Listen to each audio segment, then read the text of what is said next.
Hello, I'm back with some love for small kitchens this week. If you have a kitchen that's more on the smaller side, the more petite side of things, perhaps you have a slightly smaller home or you're in an apartment for whatever reason, if your kitchen has not been gifted with a square meterage, then this episode is for you. It's a problem that I come across a lot in London because, as you may know, properties are very expensive here, and as you move further into the city, if you're in apartments, if you're in a block of apartments, the kitchen is not really given priority. They can be quite small. If you're in a home that has been divided up into apartments, like a maisonette or a Victorian home that's been converted from a large house into smaller flats or apartments, then also sometimes the kitchens can be really tiny. So I thought I'd do an episode today on how you can work with it. If you don't have an option to make your kitchen bigger, then let's work with what we've got, make the absolute best of it. So I thought today I will give you some ideas, some tips and some tricks to make the best out of that small space that has to work so hard within the home. So let's get into the episode, everybody. Let's start with light, number one. Now, light is very important in small rooms, whether it's natural light or artificial light. So if you are lucky enough to have a window in your kitchen, obviously that's great. That means you've got some natural light coming in, which automatically then gives it a sense of being a little bigger. But if you don't have a window, or if you have a small window, if it's in a dark area of the home, I would strongly recommend that you work with some artificial light in a really clever way to bring some elements of light into the room to trick the eye into thinking that the space is bigger and brighter. And even if you aren't blessed with natural light, you can really use artificial light to great effect. So some ways you can use this is to work really well with some LED lighting, some LED strips. Maybe you can tuck them under things, under shelves, so you don't see the light source, but you see the glow of the light, which almost mimics daylight in a way, because you just get the glow and you don't necessarily see the light source or the light bulb as such. And so just using LED strips in a clever way can really work in a small kitchen. And perhaps you then combine it with other light sources as well, or other light fixtures. So you could combine a few LED lights, whether they be tucked away on top of the kitchen cabinets, at the bottom, in the areas you need them most, like over the cooking area. If they're all tucked away and all you see is the glow, then perhaps you can bring in some more decorative lighting. Perhaps you can add a wall light or two, a pretty pendant perhaps. So you can bring in other different light sources as well, and that's called layering the light. So if you're layering the light, you can then have more flexibility in terms of which lights you turn off and on, depending on whether it's for tasks like cooking, like cleaning, or whether it's just for atmosphere. So if you have a small space, I really would recommend that you work with the lighting. Get a really, really good lighting plan going, because that is going to give you a sense of lightness and brightness and spaciousness in a room, which is all the more important when you're working with a smaller area. Next, let's talk about layout. So kitchen layouts are crucial to get right, especially when you're working in a small space. And this is where floor plan exploration comes in. So if you're renovating and you're doing your kitchen from scratch and you've got the opportunity for a new layout, I think really spend the time to get it right. Get your floor plan, practice doing some scale drawings, just do some sketches. You don't have to get technical. It's really easy to do a very simple sketch to scale that you can play around with your layout. Just sketch out the size of the room, sketch out where the windows and doors are, and then go from there. Then think about how you use the space, how you move around, how you particularly work in the kitchen. And then also the obvious things, like if you have an oven, you need somewhere to be able to take somewhere hot and have a landing area. Where are you going to put that hot thing? You need to have some space on either side of your hob, on either side of your sink. So really think really practically about how you're going to use the space and then work from there. And every centimetre matters. So spend some time on your floor plan, really try out some different options, find out what works best.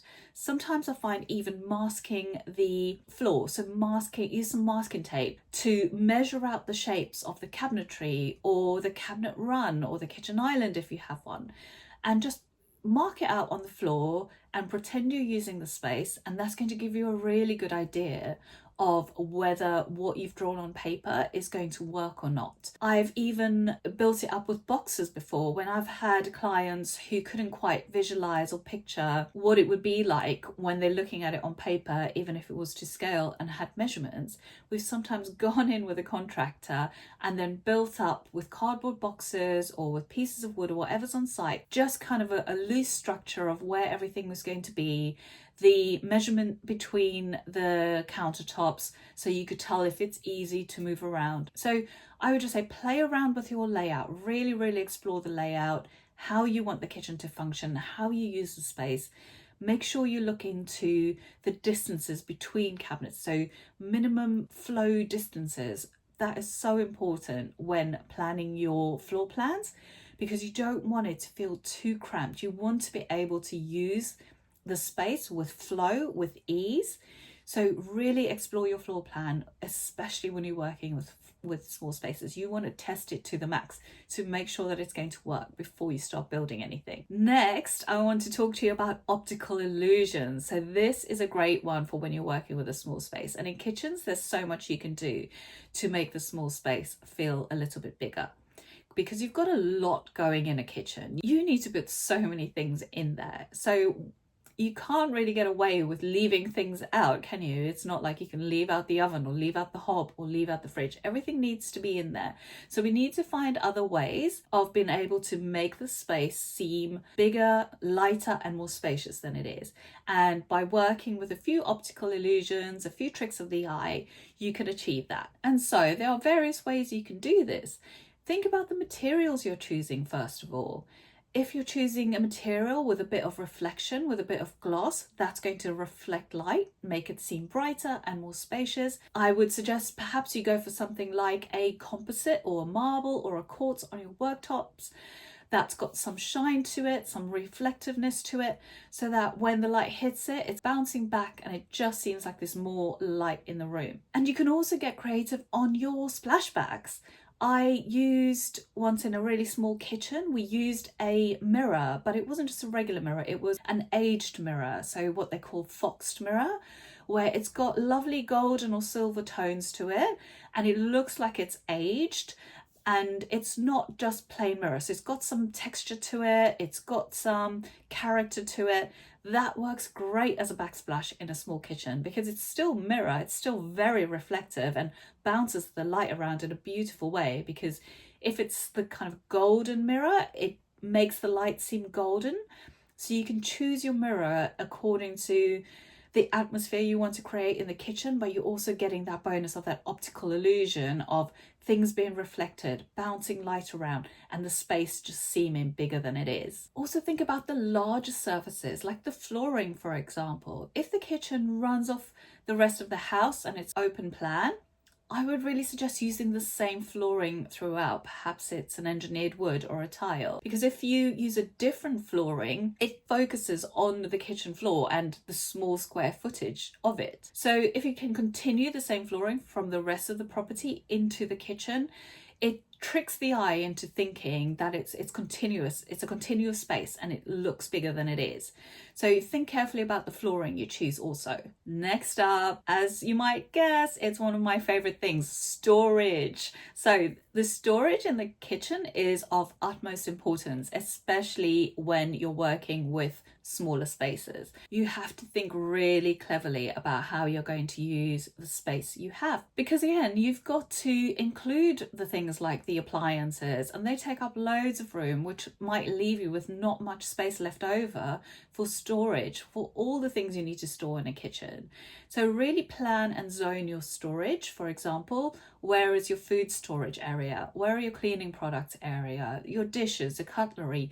Think about everything. I would even go so far as to say, make an inventory of all the items you want to store and then plan your storage from that to make sure you have a space for everything when the kitchen is complete. And there are so many clever things you can do now. What I really love doing in a kitchen, even a small kitchen, is using drawers over cabinets. So drawers over cupboards, because drawers you can pull out, you can see everything that's in there. Great in a small kitchen where you don't have to get into a small cupboard, try and get to the back of it to get your plates or your bowls out.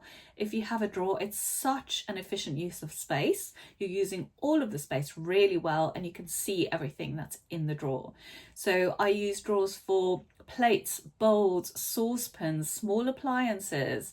Then of course the slimmer drawers at the top for your cutlery and your cooking utensils. So really think about what you need to store and then plan from there. And there are so many clever fixtures and fittings and internals you can get now. You can get really narrow, kind of 30 centimetre, 20 centimetre floor to ceiling pull out larders where they literally just a slim larder that pulls out, and you can fit so many canned goods in there. All your dry goods can fit into what is essentially taking up 20 or 30 centimetres of floor space, floor to ceiling. So those are amazing. And what you can also get are called kick drawers. So what these are, you know that space between the floor and the bottom, the very bottom of your cabinet. Usually that's just covered by a piece of wood or material called a plinth. But now for smaller kitchens, you can actually get drawers that fit in that space.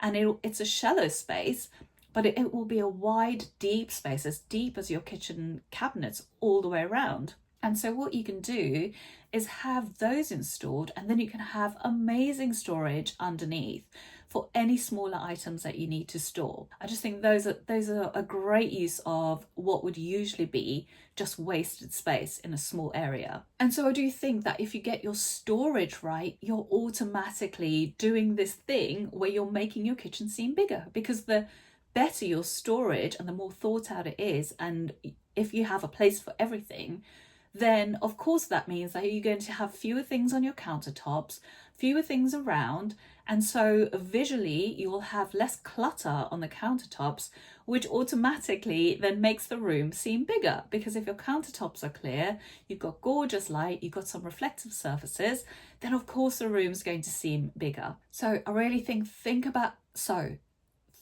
your storage really carefully. Streamline, conceal where you can. I would suggest concealing obviously all the bottom units, all the bottom cabinetry. When we're thinking about a small room and we have wall cabinets, it might be counterintuitive, but I always suggest not to absolutely line all of the walls with wall cabinetry, because that brings the walls in and makes the kitchen seem even smaller.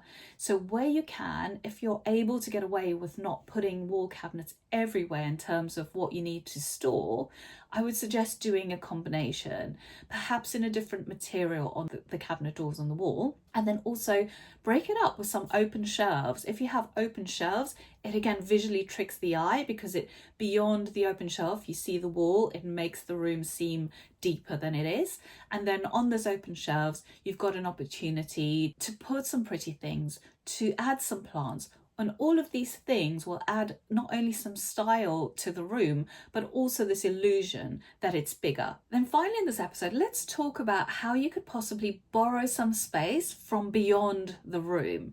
So if you're renovating, you're doing your kitchen from scratch, look at the other rooms around the kitchen. Is there an opportunity where you could borrow some lights, perhaps put some sort of hatch or opening? Because if you can see from the kitchen out into a larger space, that also gives the illusion of it being larger. So that sight line of not just having the walls of the kitchen around you, but having a sight line out of the kitchen, whether that be a hatch or some sort of internal window, or even just some light coming through. All of those things visually trick the eye and the brain into thinking you're in a larger, brighter space. So really consider that when you're planning your kitchen. If there is an opportunity that will work with the adjacent rooms, don't only think about the kitchen as a unit within itself. look at the adjacent rooms and see how the kitchen could work possibly with those to give that sense of it being larger. I don't know if you know, but back in the kind of 60s, 70s, 80s, there was all the rage about these kind of pass-through windows, which was basically just a hole in the wall from the kitchen to the dining room where food could get passed through. I know it's quite an old-fashioned idea, but if you think about that and you almost expand it, could you make a larger hole in the wall, a larger pass-through or hatch that could still work? Perhaps you could put some seating on the other side, some bar stools on the other side of your countertop. Perhaps you could make it taller so that it's not cut off at kind of eye level. It's still a hole in the wall essentially, but it's taller. So you're creating broken plan almost, where it's not completely open plan, but you're not having to do major structural works. You could just make a link between the two rooms, which would make the space seem larger. So do think about how you can make the most of your plan. Think about the adjacent rooms and how you can use those to make the kitchen more functional and just seem better and larger and more airy as well. Or perhaps if you're not keen on just opening up the space or opening up a hatch, what could be done is that space could be filled with a shelf. So open shelves that you could put objects on, but you could still see all the way through from one room to the other. So that could be a really effective way of making your kitchen seem larger as well. But that's it, everyone. We've come to the end of this episode. I really hope you enjoyed it. I hope you've got some great tips there to make your kitchen seem bigger than it actually is. If you enjoyed the episode, please do subscribe, send me a message, give us a comment, tap that like button wherever you're watching or listening. I love to hear from you. I love to hear what you're working on, what you need help with. So just drop me a line. I promise I'll get back to you. That's it for now, everybody. I hope you enjoyed the episode and I look forward to seeing you next week. Bye for now. For more information on my 5-pillar process for successful renovation, you can go directly to southplacestudio.com/pillars, where you'll find an introduction to the process which covers each of the pillars and what they cover. We also have a number of other free renovation resources. Go now to southplacestudio.com/freebies. I have created some amazing freebies for you there. There is one on the process, like we just said. There is one on planning permission. There is one on kitchen design. There is another one on lighting planning. Go and check those out. There's so much free information there to help you with your renovation.